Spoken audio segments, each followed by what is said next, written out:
आज इन्वायरमेंट की क्लास 4 करेंगे अपन। लास्ट टाइम हम लोग जो देखे थे क्लास में, देखेंगे आप लोग। सबसे पहले हम लोग क्या देखे थे?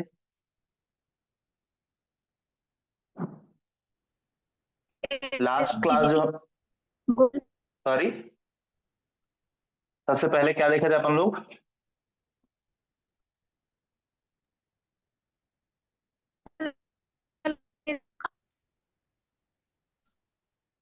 आप लोग का वॉइस बिल्कुल भी नहीं आ रहा है। सर सबसे पहले देखे थे एसडीजी एमडीजी।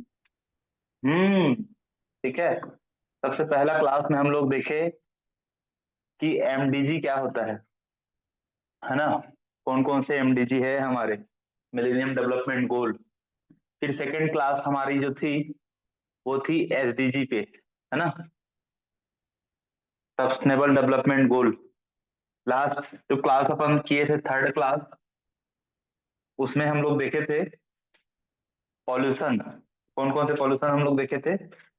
सबसे पहला देखे थे हम लोग एयर पॉल्यूशन देखे थे, और इसी क्लास में हम लोग नॉइज पॉल्यूशन भी देखे। कि क्लास अपन 4 भी किए थे, क्लास 4 जहां तक हम लोग नॉइज नहीं, पॉल्यूशन देखे थे। थर्ड क्लास में थर्ड नॉइज में था कि, पोल्यूशन था सर। थर्ड में नॉइज था, उसके बाद एयर था, है ना? जी। ओके। तो ये हम लोग का थर्ड क्लास में हम लोग देखे थे नॉइज पॉल्यूशन, और उसके बाद क्लास 4 जो हम लोग का था वो एयर पॉल्यूशन। यही ना? सर आज क्लास फोर्थ है। तो नॉइज और एयर दोनों देख लिए हैं क्या हम लोग क्लास 3 में ही? ऐसा है? नहीं, मैं 2 दिन अटेंड नहीं कर पाई थी, लेकिन क्लास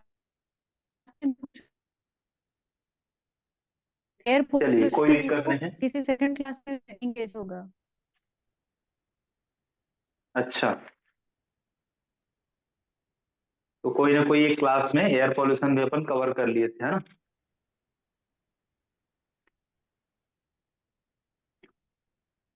चलिए, कोई बात नहीं। आज हम लोग क्लास 4 में देखेंगे, वो है वाटर पॉल्यूशन। ठीक है।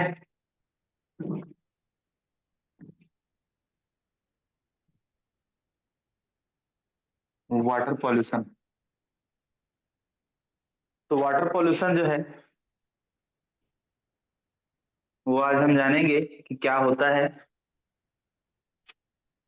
जल प्रदूषण,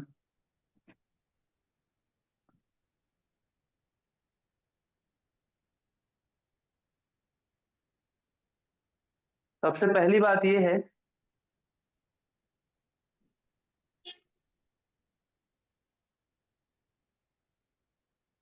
कि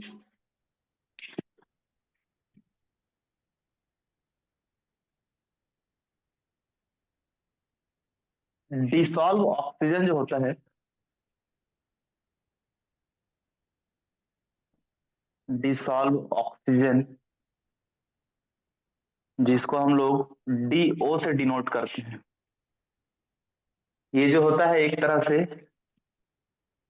ये घुलित ऑक्सीजन होता है। घुलित ऑक्सीजन।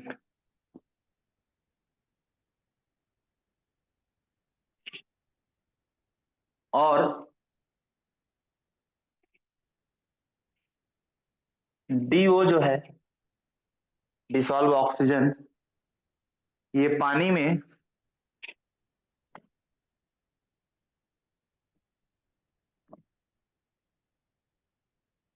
में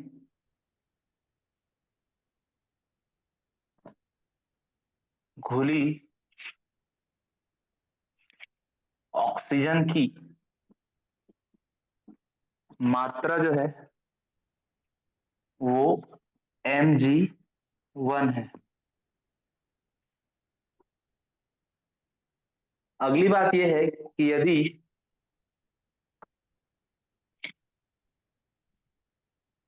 डिसॉल्व ऑक्सीजन जो 8 है, 8 डिसॉल्व ऑक्सीजन, या कहें कि मिलीग्राम या लीटर, 8 मिलीग्राम या लीटर जो है, से अगर कम है, से कम है, तब की स्थिति में पानी को प्रदूषित जो है माना जाता है।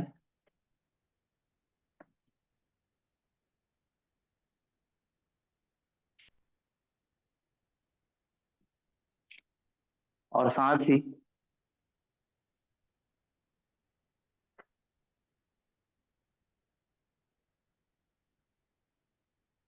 यदि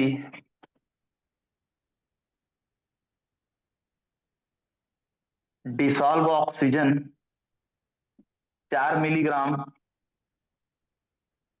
पर लीटर का हो,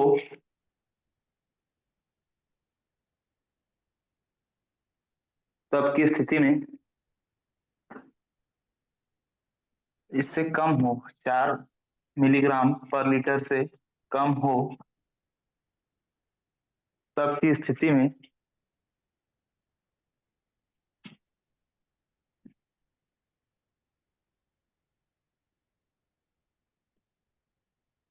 पानी प्रदूषित नहीं है, नहीं है।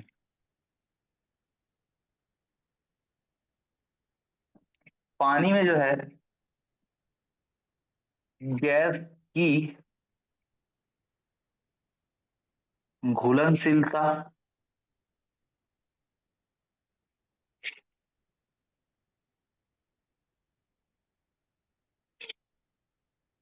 तापमान और दबाव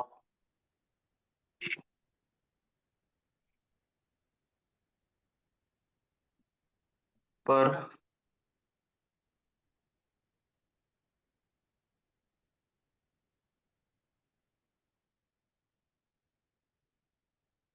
निर्भर करती है, कि शुद्ध जो पानी है की रेंज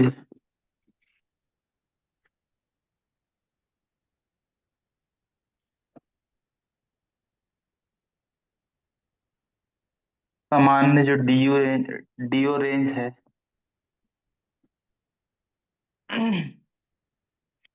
वो 14 से 15 मिलीग्राम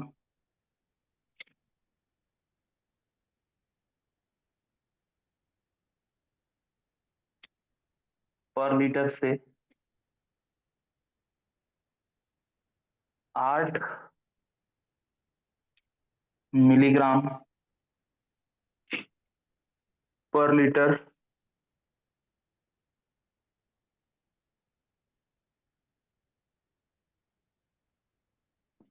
के दर में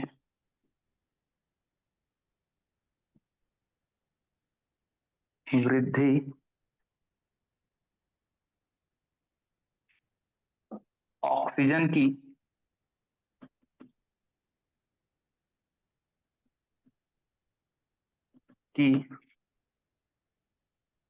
मात्रा में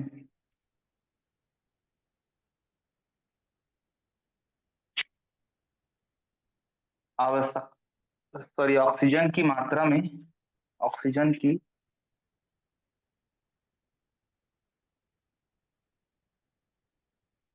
आवश्यकता में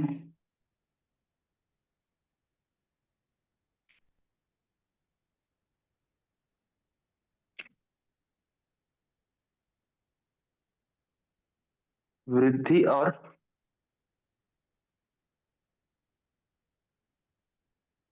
प्राकृतिक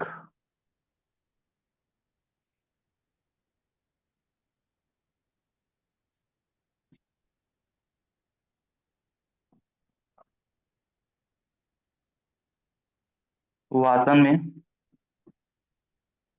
कमी होती है।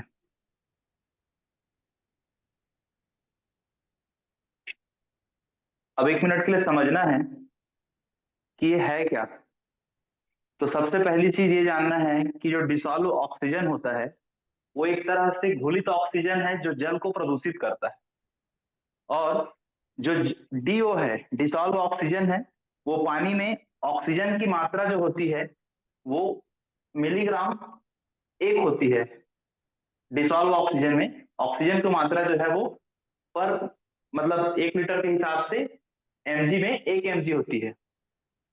और जो है यदि पानी में डिसॉल्व जो ऑक्सीजन है 8 मिलीग्राम पर लीटर से कम है तो पानी को प्रदूषित माना जाता है, और यदि डिसॉल्व ऑक्सीजन जो है 4 मिलीग्राम पर लीटर से अगर कम है तो पानी को प्रदूषित नहीं है कहा जाता है।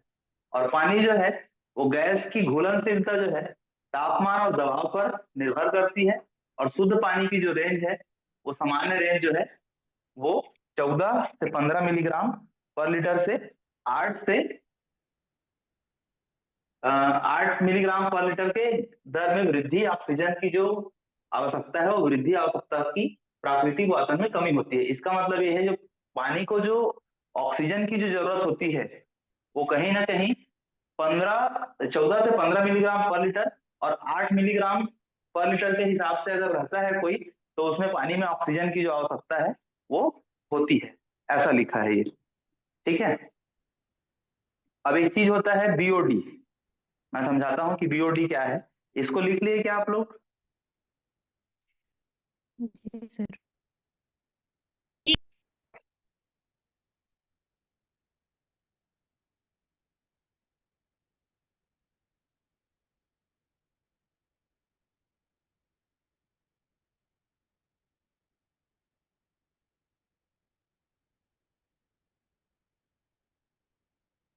बीओडी चलिए जानते हैं क्या है। ये बीओडी जो होता है वो बायोलॉजिकल ऑक्सीजन डिमांड होता है। कहने का मतलब एक समय होता है जिस समय जल को भी ऑक्सीजन की आवश्यकता पड़ती है। तो जो बायोलॉजिकल ऑक्सीजन जो डिमांड है वो एक तरह से ऑक्सीजन की मात्रा है जो वायवीय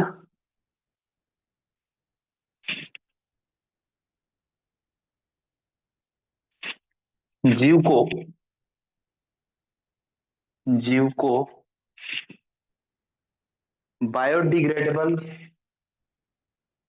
बायोडिग्रेडेबल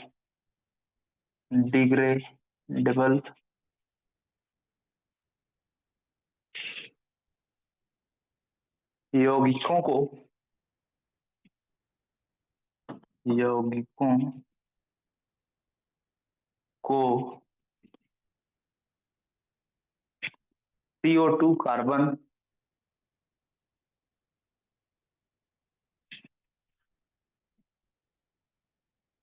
और H2O जल में विघटित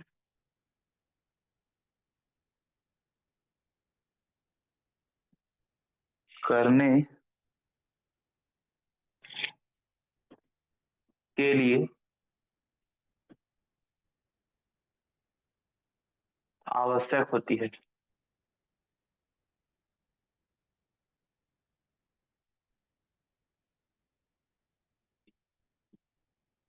तो ये बीओडी जो है वो एक तरह से क्या होती है, ऑक्सीजन की मात्रा होती है, और जो वायवीय जीव को बायोडिग्रेडेबल यौगिकों को कार्बन और जो जल है उसमें विघटित करने के लिए हमको आवश्यकता होती है, तो वो बीओडी है, बायोलॉजिकल ऑक्सीजन डिमांड होती है।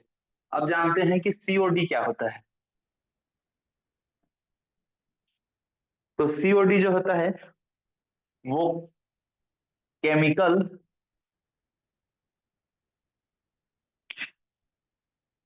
ऑक्सीजन डिमांड होती है। केमिकल ऑक्सीजन डिमांड तो केमिकल ऑक्सीजन डिमांड की क्या कहानी है? तो केमिकल ऑक्सीजन डिमांड जो है वो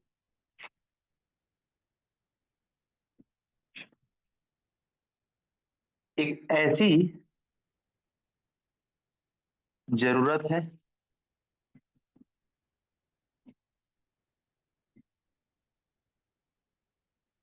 जो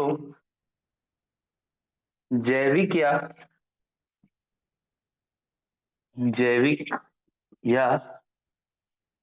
अजैविक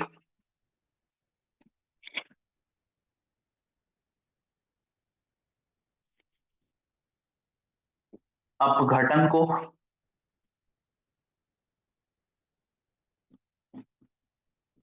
बीओडी करती है। सॉरी, अपघटन को बीओडी कहते हैं। कहने का मतलब ये है कि जो सीओडी है, केमिकल ऑक्सीजन डिमांड है, वो एक जरूरत है, ऐसी जरूरत जो कि जैविक या अजैविक जो अपघटन होती है उसको क्या कहते हैं? बीओडी कहा जाता है। ठीक है। सॉरी सॉरी सॉरी, ये बीओडी नहीं है, ये सीओडी है ना? नोट्स में थोड़ा सा मिस्टेक हुआ था, सीओडी है ये। आगे हम लोग जानते हैं अब कि हैवी मेटल पॉल्यूशन क्या होती है।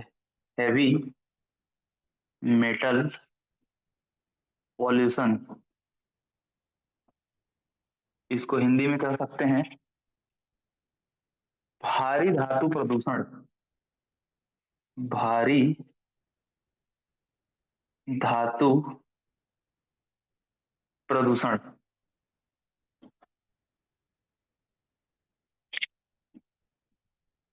तो इसमें याद ये रखना है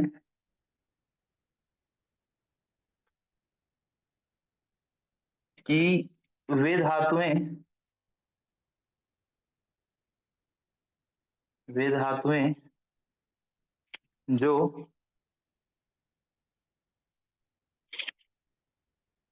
छोटी अवस्था में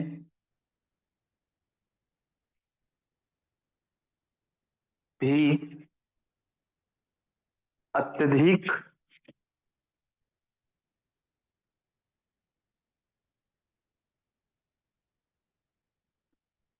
विषैली प्रकृति की होती है।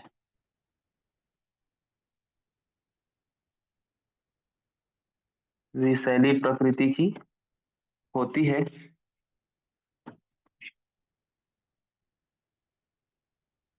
और भारी धातुएं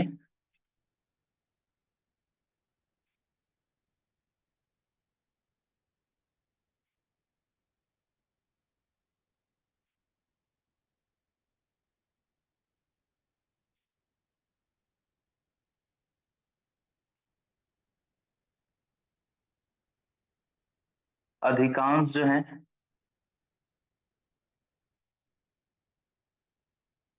वो अधिक घनत्व वाली होती है। अधिक घनत्व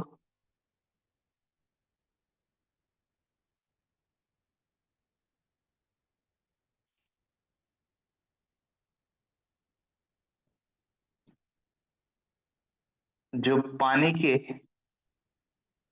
घनत्व का 4 गुना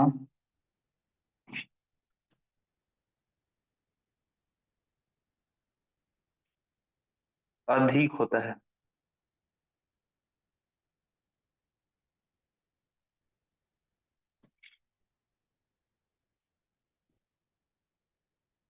तो ये हैवी मेटल पॉल्यूशन था, भारी धातु प्रदूषण है। तो बीओडी, सीओडी और हैवी मेटल पॉल्यूशन, इसमें कोई डाउट है तो पूछिए।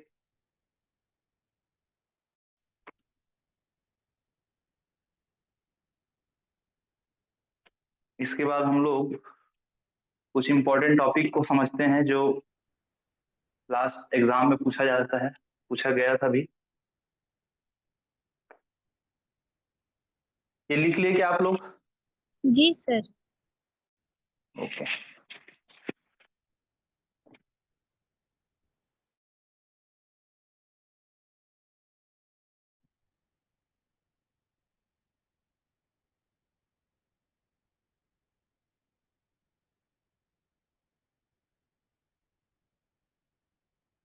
अब हमको सबसे पहले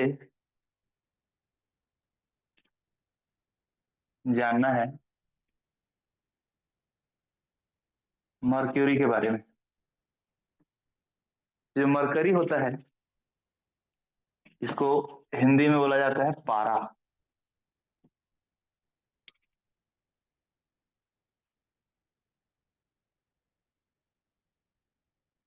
तो जानते हैं कि पारा क्या है, इसका स्वभाव क्या है।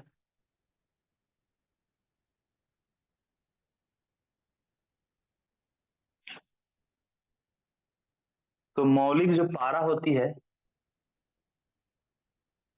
वो स्वयं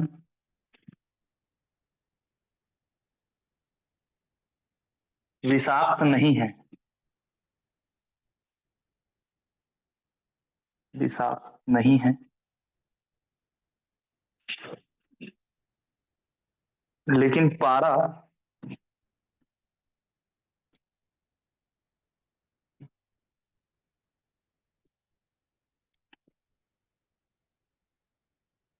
वाष्प या कार्बनिक पारा,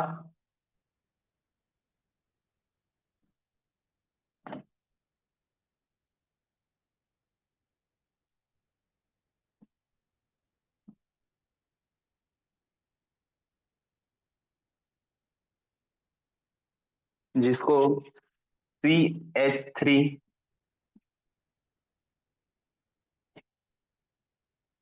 CH3Hg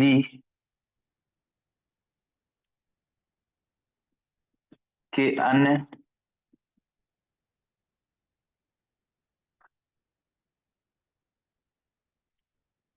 जो रूप है वो अत्यधिक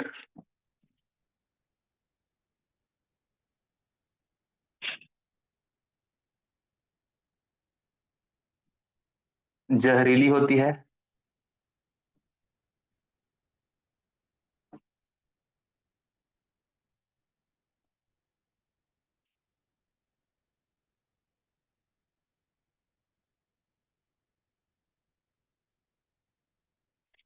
जो Hg2+2 में जो मर्क्यूरस जो होते हैं, मरकरी मर्क्यूरोस, ये नॉन टॉक्सिक होते हैं, ये नॉन टॉक्सिक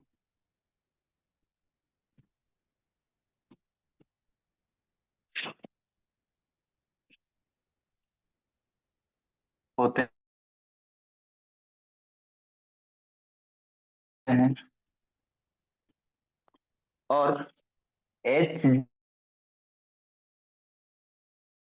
जो 2 होता है वो मर्क्यूरिक होता है, और ये जो है वो टॉक्सिक होता है।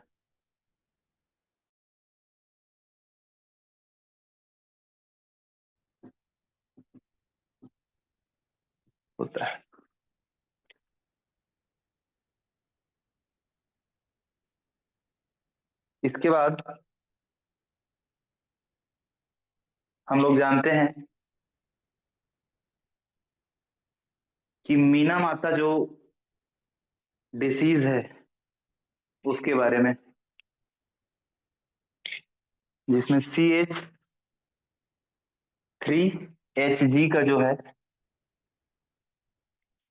बहुत बड़ा रोल है।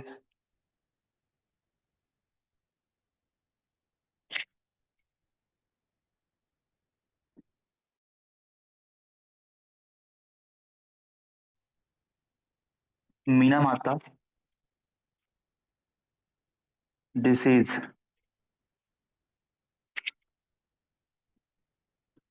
जिसकी कहानी CH3Hg से ही जुड़ा हुआ है।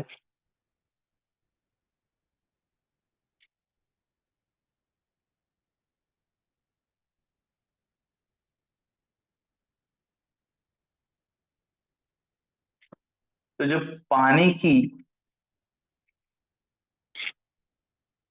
निचली सतह होती है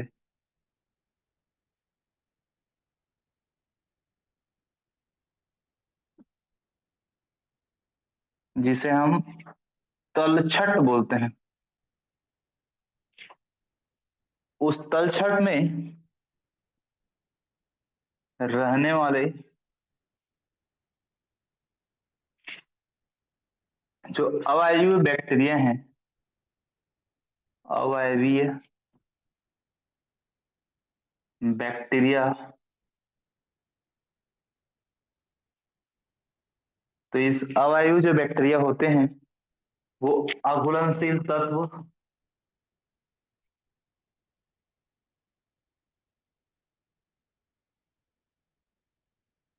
अघुलनशील तत्व जो पारा है Hg, उसको घुलनशील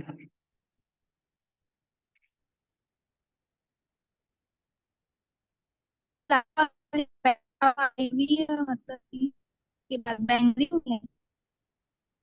क्या बोल रहे हैं?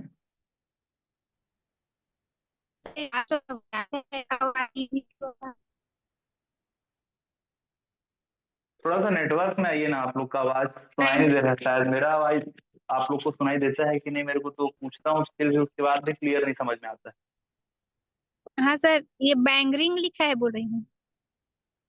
ये बैक्टीरिया लिखा है, ये बैक यही बोल रहे हैं ना? हाँ सर। हाँ, ये बैक्टीरिया लिखा है ये। ठीक है, प्रॉपर आवाज आती है कि नहीं मेरी आप लोग को? नहीं सर, आ नोट्स रही। आप लोग का प्रॉपर बन तो रहा है ना? जी सर। ठीक है। तो ये जो अघुलनशील जो तत्व है पारा Hg, उसको घुलनशील जो तत्व है उसमें बदल देती है। घुलनशील CH3Hg में बदल देती है,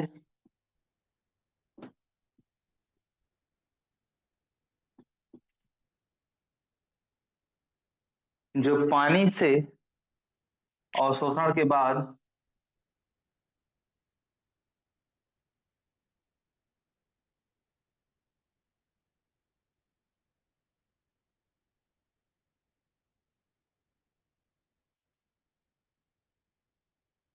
जलीय जीवों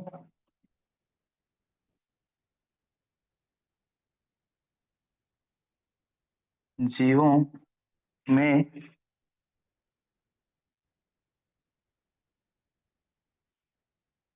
जलीय जीवों के ऊतकों में लिखिएगा, जलीय जीवों के ऊतकों में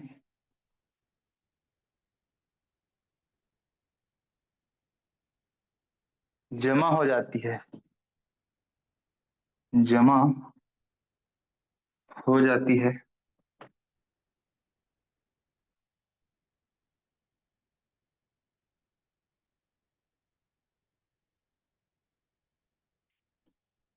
और जो लोग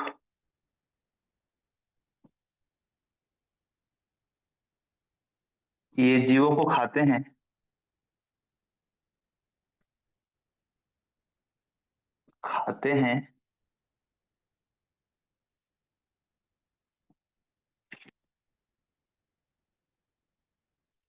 वे जो हैं उच्च स्तर के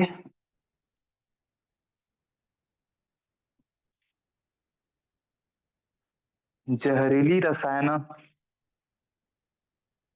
जहरीली सर नीचे साइड नहीं दिख रहा है। रसायन, ओके, उच्च स्तर के जहरीली रसायन लिखा हूं मैं,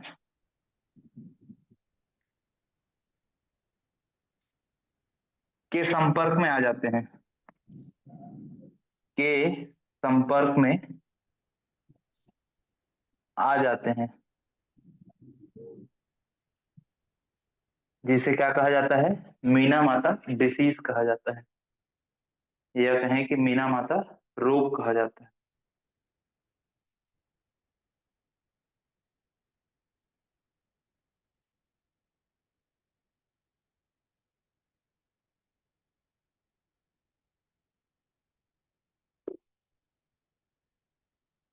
ठीक है, लिख लिए?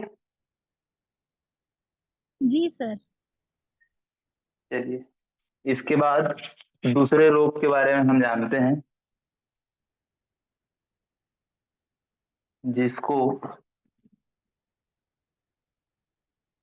इटाई इटाई के नाम से जानते हैं हम लोग सब। Itai itai disease.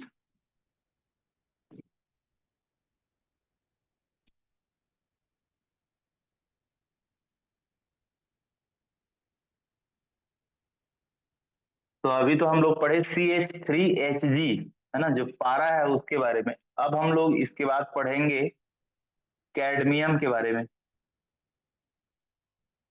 कैडमियम, जिसको डिनोट करा जाता है TD से।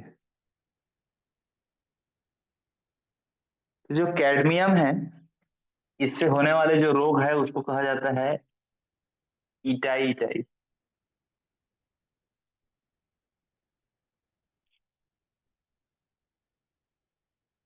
तो याद ये रखना है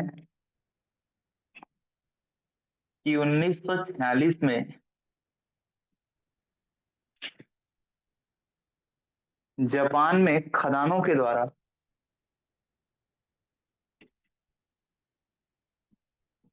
जापान में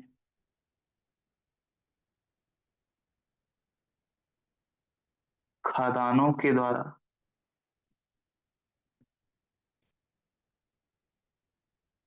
गंदे पानी का सिंचाव, गंदे इटाई इटाई डिसीज है ना, याद रखिएगा, लिख लीजिएगा। डिसीज, रोग है इटाई इटाई, है ना। तो गंदे पानी के सिंचाव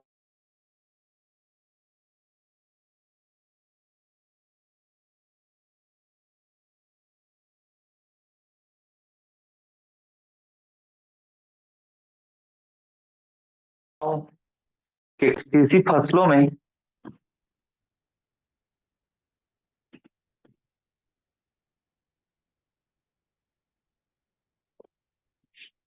कृषि फसलों में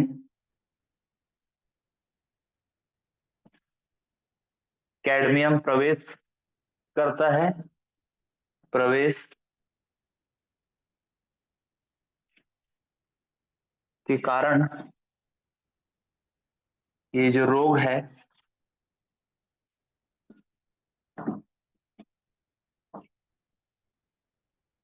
ये होता है, जिसको हम लोग इटाई इटाई रोग के नाम से भी जाना जाना जाता है। इसके लिए जो केमिकल है, या कहें कि जो प्रमुख डिसीज है, उसको कैडमियम कहा जाता है। ठीक है। इसके बाद हम लोग अगला जो डिसीज है उसके बारे में जानते हैं।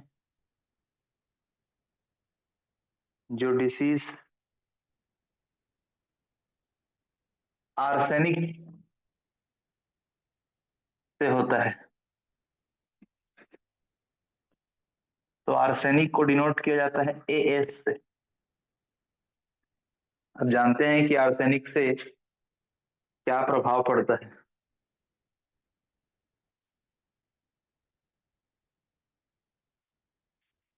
तो जब भूमि का जल, जब भूमि का जल में उच्च सांद्रता के कारण,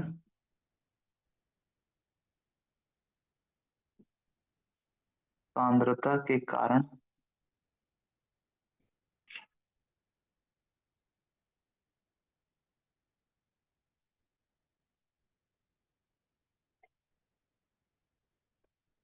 इंडिया में, इंडिया के जो गंगा के मैदान है, गंगा के जो मैदान है, उसमें आर्सेनिक जो है, AS आर्सेनिक उपस्थित होता है।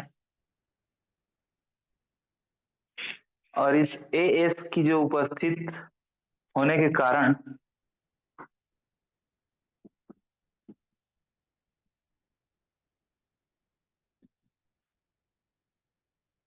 जो जल मार्ग है,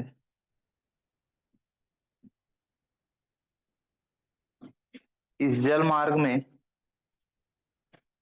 आकर कर ये जो आर्सेनिक है वो नदियों व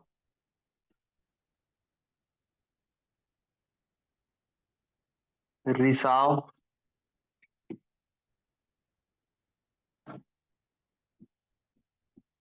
के द्वारा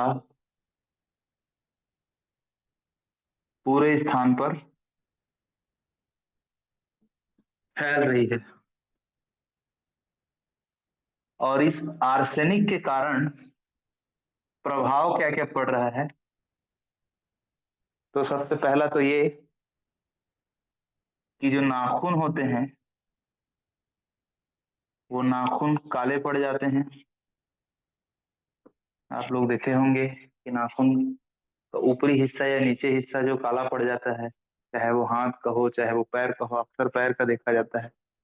फिर उसके बाद इस आर्सेनिक के कारण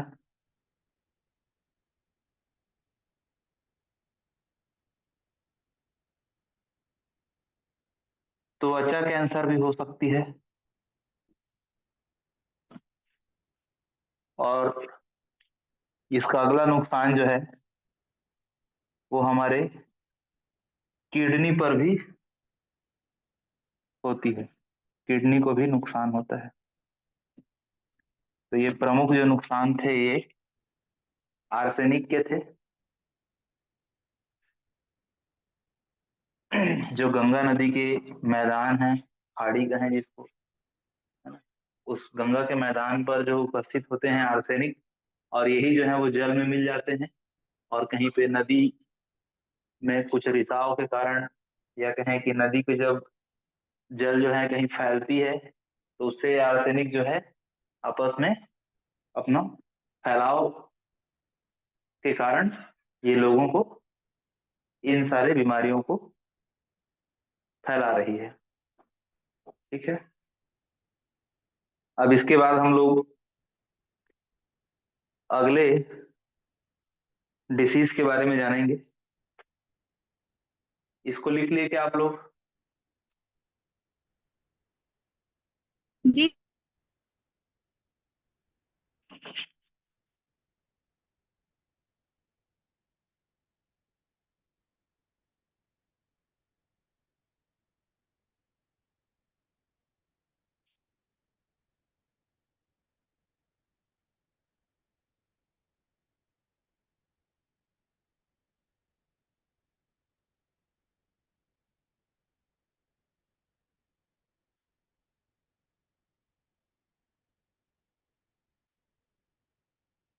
अगला जो डिसीज है जिसका कारण होता है क्रोमियम।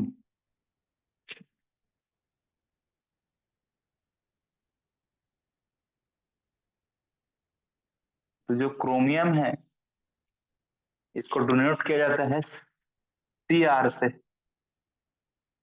सी और आर कुछ ऐसा।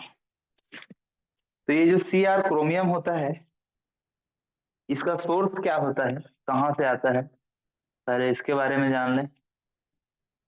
तो जो क्रोमियम है वो इलेक्ट्रोप्लेटिंग जो होता है, इलेक्ट्रोप्लेटिंग जो इंडस्ट्री होती है, इससे ये जो क्रोमियम है वो आती है। चाहे ये कहें कि जो लेदर इंडस्ट्री है, जहाँ चमड़े से बनाए जाते हैं, चाहे बेल्ट बनाते हो, बस्ते बनाते जाते हो, लेदर इंडस्ट्री जो है।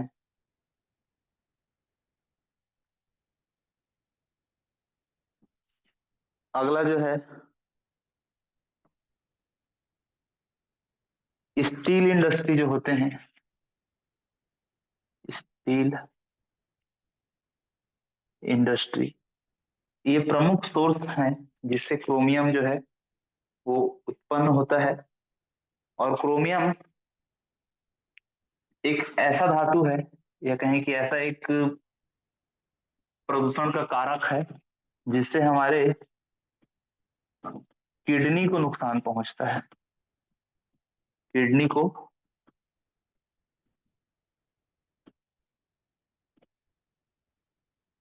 नुकसान पहुंचता है, या किडनी को क्षति पहुंचाता है कह सकते हैं।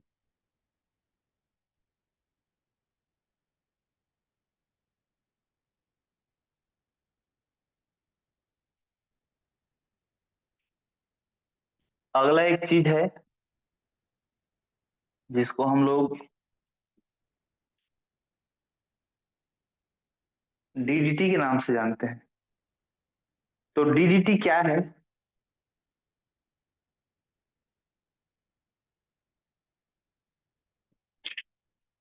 इसका पूरा नाम है डाइक्लोरो डिफाइनजाइल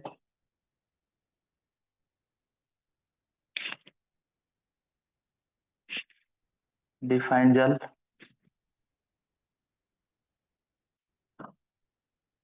ट्रिक्लोरोथिन।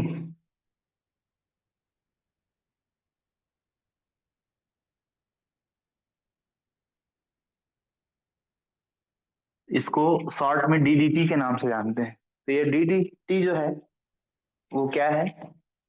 एक कीटनाशक है। और यह भी जो है मिट्टी और मिट्टी के माध्यम से जल को प्रदूषित करने का एक प्रमुख कारण है।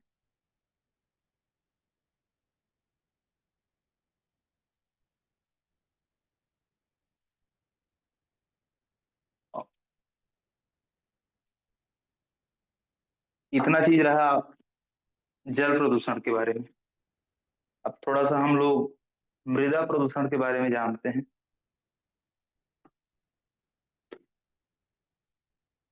मृदा प्रदूषण के बारे में जानने के बाद नेक्स्ट क्लास पे हम लोग थोड़ा सा एनवायरनमेंट के जो लॉ है, जो पॉलिसी है, उसके बारे में जानेंगे। ये लिख लिए क्या आप लोग? जी जी,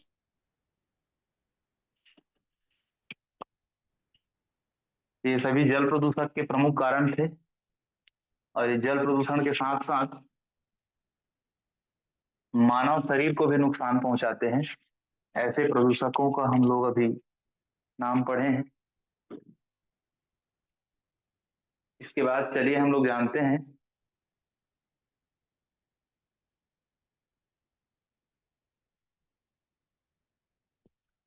कि मृदा प्रदूषण क्या होता है। मृदा प्रदूषण, लास्ट कुछ क्वेश्चन आया था नेट में, तो इस टाइप से कुछ पूछा गया था कि जो ओजोन होता है ना, उस ओजोन को नापते किससे हैं? नापते किससे हैं? इसका मापने का जो मापक होता है वो क्या है? किसी को पता है क्या?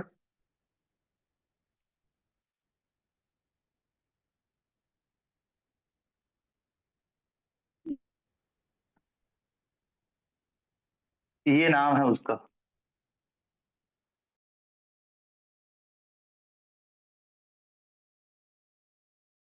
याद रखिएगा।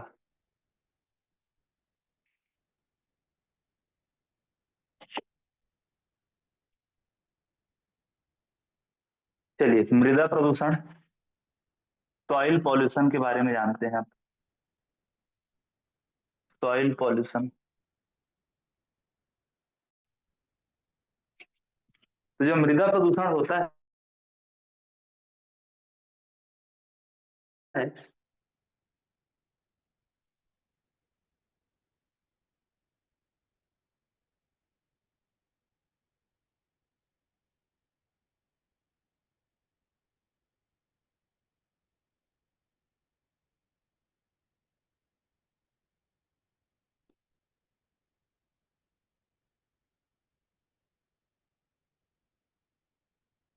स्क्रीन मेरी तरफ से बंद हो गई है, आप लोग को दिख रहा है क्या?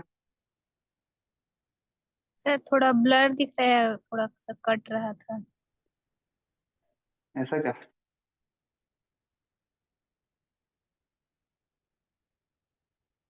एक मिनट सेटिंग करता हूँ।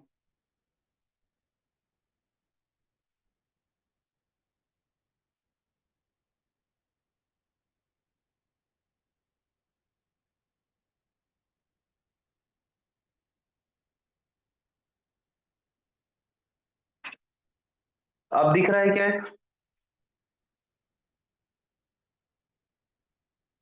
जी। चलिए ठीक है। तो मृदा प्रदूषण क्या है?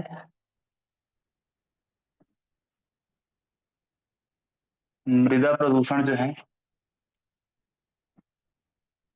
मिट्टी में मिट्टी की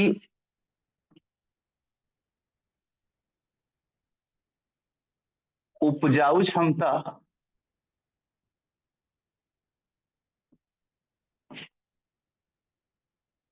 को प्रभावित करने वाले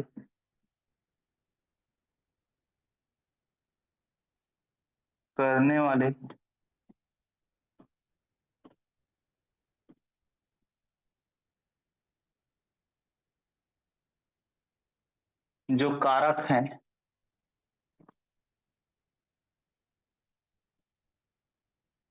वे मृदा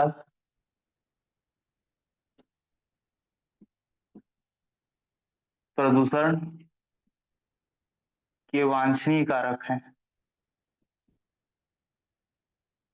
वांछनीय कारक हैं, याद रखिएगा। मिट्टी को जो प्रदूषित करने वाले जो कारक हैं, उसमें रासायनिक खाद,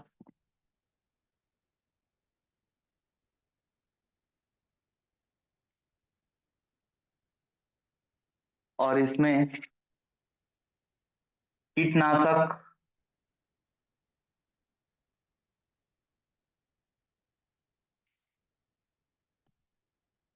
कृत्रिम रूप से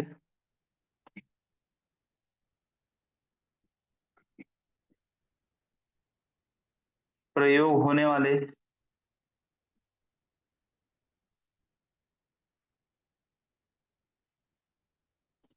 पॉलीथीन, प्लास्टिक,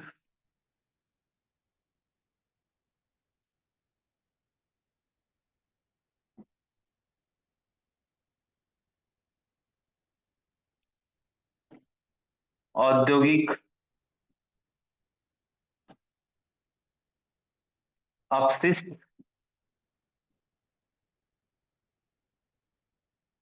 ये सभी क्या करते हैं? मृदा को प्रदूषित बनाते हैं, प्रदूषित करते हैं। और इसका जो प्रभाव है,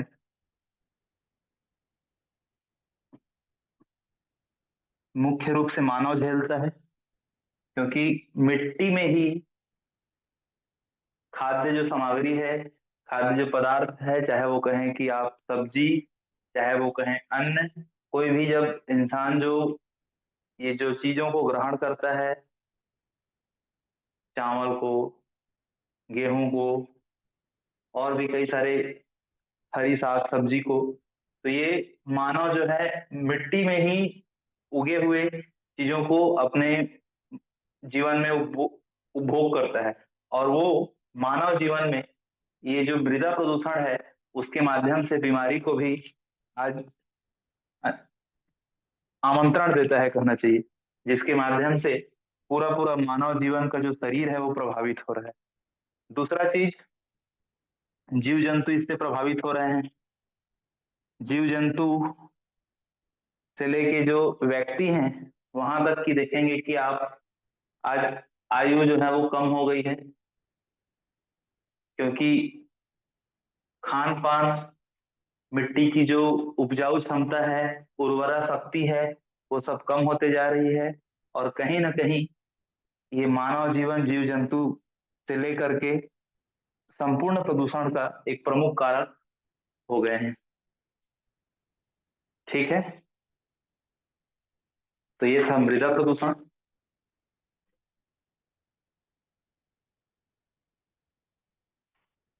इसके बाद हम लोग कल की क्लास में पढ़ेंगे पर्यावरण की जो विधि है, नीति है, उसके बारे में।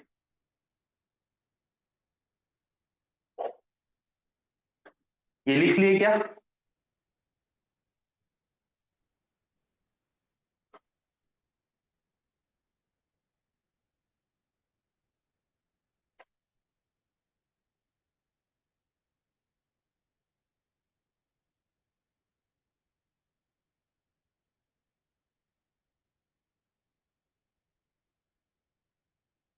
ये आप लोग लिख लिए हैं तो एक चीज और बताने वाला हूं मैं। लिख लिए क्या, इसको बताइए तो। जी सर लिख लिए हैं। ये लास्ट वाला जीव जंतु लिखा है ना, मानव के बाद जीव जंतु। जीव जंतु लिखा है, हाँ हाँ, ठीक है, जी हो सर। गया। ओके, इस क्लास में मैं एक चीज और बता देता हूँ आप लोग को।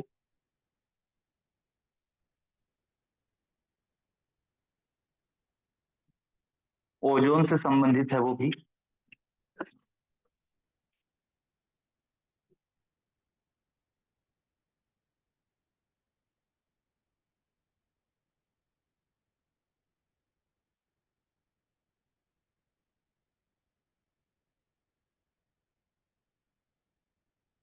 जिसका नाम है किंगाली संशोधन। किंगाली संशोधन। ये जो किंगाली संशोधन है, ये हुआ था 15 अक्टूबर 2016 को। और याद रखना है, ये जो संशोधन है वो HFC, जिसको कहा जाता है हाइड्रोफ्लोरोकार्बन।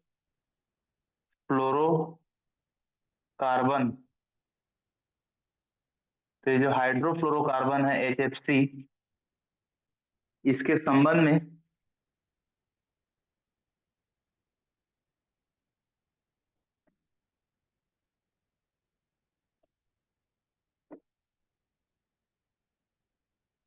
किंगाली संशोधन है। और ये जो संशोधन है, ये दक्षिण अफ्रीका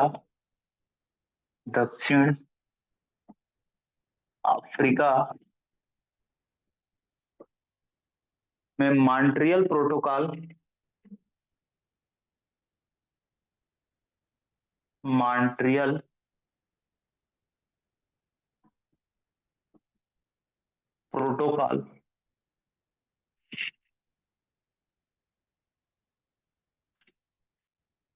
में संशोधन है।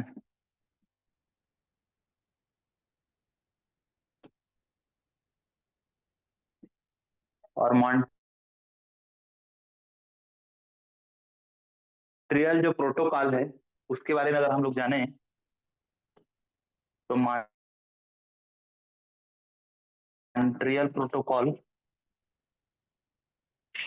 1987 में 1987 में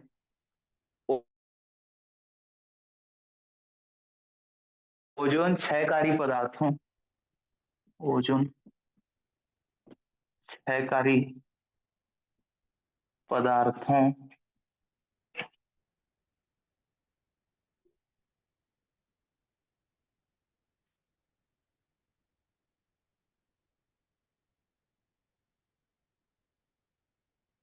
के बारे में।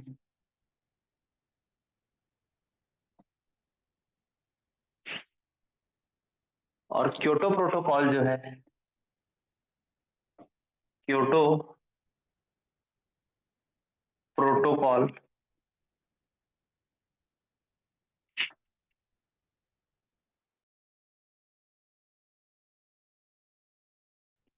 1997 में हुआ।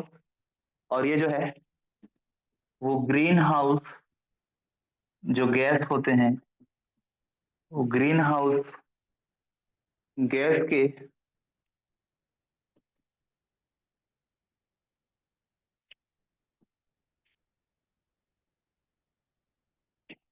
बारे में है।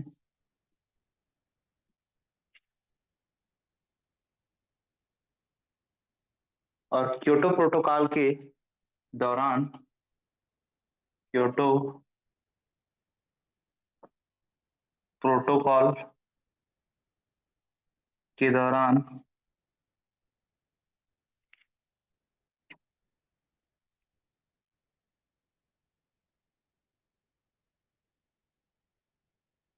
है ग्रीन हाउस गैसों को, 6 ग्रीन हाउस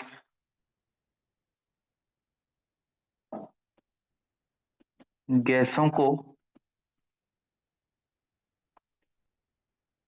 मान्यता दी गई। और चलिए जानते हैं कि वो 6 जो ग्रीन हाउस गैस हैं, जिन्हें क्योटो गैस भी कहते हैं, क्योटो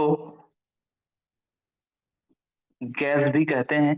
और वो 6 जो ग्रीन हाउस गैस है वो कौन कौन से है, लिख रहा हूं नाम। पहला है कार्बन, दूसरा है CH4, तीसरा है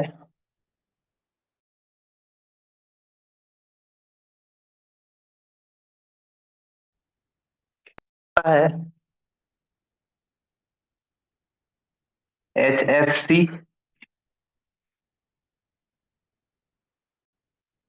पांचवा है PFC, और छठवा है SF6।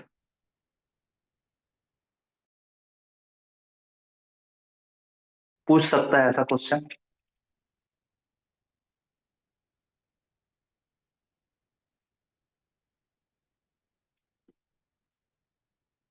ठीक है, लिख लिए इसको।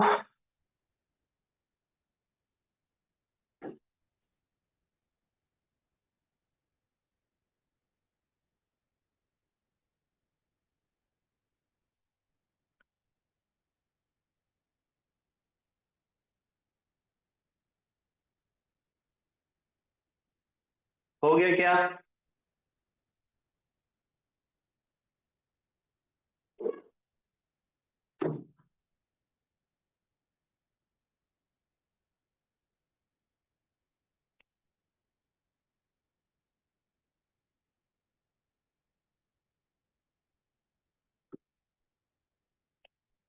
चलिए ठीक है, इसको आप लोग नोट कर लीजिएगा। और कल की क्लास में हम लोग इन्वायरमेंटल लॉ एंड पॉलिसी के बारे में देखेंगे। आज की क्लास को यहीं क्लोज करते हैं।